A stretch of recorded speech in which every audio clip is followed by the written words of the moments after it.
پھر اسی طرح نبی صلی اللہ علیہ وسلم دن میں 100 بار استغفار کیا کرتے تھے. تو اس لیے ہم سب کو بھی کثرت سے استغفار کرنی چاہیے. استغفار بیماریوں کا علاج بھی ہے اور اللہ کے عذاب سے بچانے والا بھی، اللہ سبحانہ وتعالیٰ کی رحمت پانے کا ذریعہ ہے، اور پھر بارش کے نزول کا ذریعہ بھی ہے، زراعت میں برکت کا ذریعہ، کبیرہ اور صغیرہ گناہوں سے معافی کا ذریعہ، اچھا اعمال نامہ پانے کا ذریعہ، یعنی قیامت کے دن انسان کو جن کی بخشش ہوگی ان کو خوشخبری دی جائے گی اور ان کا نامہ اعمال جو ہے وہ بہترین نامہ اعمال ہوگا. پھر جنت میں درجات کی بلندی استغفار کی وجہ سے ہوگی. تو اس لیے ضروری ہے کہ ہم اٹھتے بیٹھتے اپنے گناہوں کی معافی مانگتے رہیں، اور استغفار کے لیے انسان اپنی زبان میں بھی اللہ تعالیٰ سے بخشش مانگ سکتا ہے. لیکن بہتر یہ ہے کہ اگر انسان قرآنی دعاؤں اور مسنون دعاؤں کا سہارا لے اور ان کو سیکھ بھی لے، کیونکہ یہ ہم سب کی ضرورت ہے. سورۃ نوح میں اللہ سبحانہ وتعالی فرماتے ہیں، حضرت نوح علیہ السلام نے اپنی قوم کو استغفار کرنے کو کہا، اور کیا کہا؟ فَقُلْتُ اسْتَغْفِرُوا رَبَّكُمْ، میں نے اپنی قوم سے کہا کہ اپنے رب سے استغفار کرو، اپنے رب سے معافی مانگو. تو نتیجہ کیا ہوگا؟ إِنَّهُ كَانَ غَفَّارًا، بے شک وہ بہت زیادہ معاف کرنے والا ہے.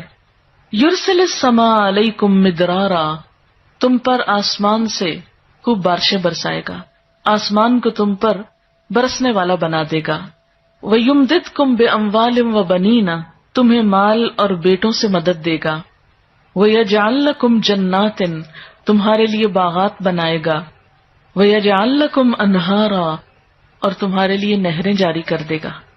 آپ دیکھیں کہ ایک انسان کی خواہش کیا ہوتی ہے کہ اس کو کیا کچھ ملے، یعنی رہنے کا مقام اور حالات جو ہیں وہ پرسکون ہو. پھر اس کے بعد یہ کہ مال ہوں، بیٹے ہوں، باغ ہوں، اور زندگی کی اور آرائشیں اور نعمتیں ہوں. یہ ساری چیزیں کہاں سے ملتی ہیں، کیسے ملتی ہیں؟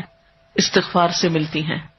عام طور پر لوگ پریشان ہوتے ہیں، دکھی ہوتے ہیں. مثلا ایک شخص ایک بزرگ کی محفل میں آیا اور اس نے کہا کہ میرے حالات بہت تنگ ہیں، مجھے بہت پریشانی ہے، میرا رزق بہت تنگ ہے، تو آپ مجھے کوئی وظیفہ بتائیے. تو انہوں نے اس کو کہا کہ کثرت سے استغفار پڑھو. دوسرا آیا، اس نے کہا بچوں کی شادی نہیں ہوتی، تو آپ نے اس کو بھی کیا بتایا کہ کثرت سے استغفار کرو. تیسرا آیا تو کہنے لگا کہ بہت قحط سالی ہے، فصلیں اچھی نہیں ہوتی، تو آپ نے اس کو بھی استغفار کا بتایا.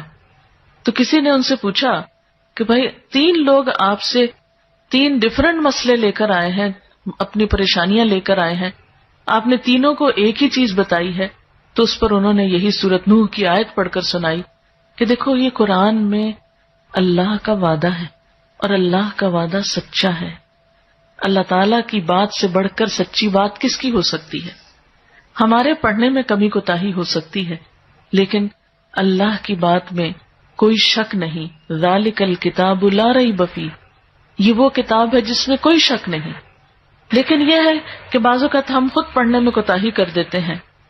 تو جن کا رشتہ نہ ہو رہا ہو وہ بھی، جن کا ہو چکا ہو اور شادی کے پرابلمز ہو وہ بھی، جن کا ہو چکا اور پھر بچے نہ ہو وہ بھی، ان سب کے لیے ایک ہی وظیفہ ہے، اور وہ کیا ہے؟ استغفار کا.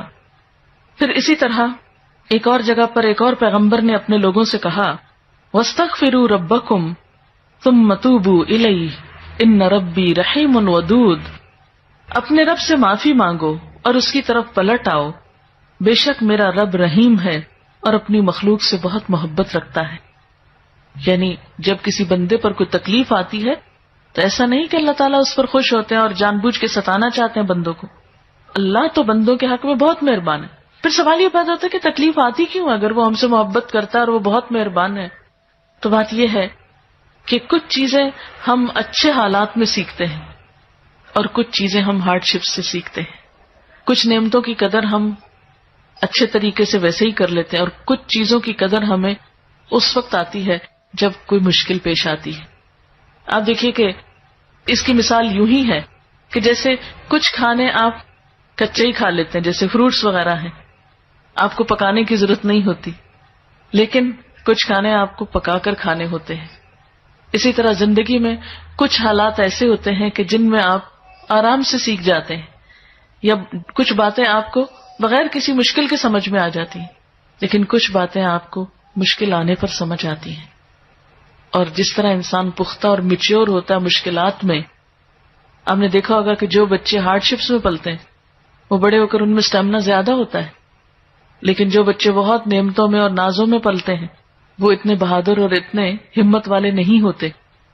اس لیے دھوپ اور چھاؤں، غم اور خوشی دونوں اس کائنات کا حسن ہے.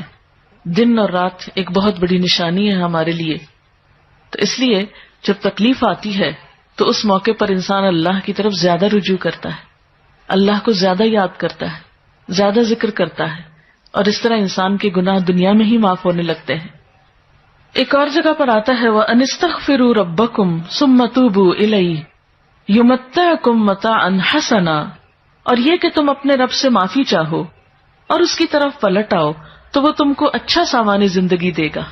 یعنی دنیا کی اچھی نعمتیں کس سے ملیں گی؟ استغفار سے.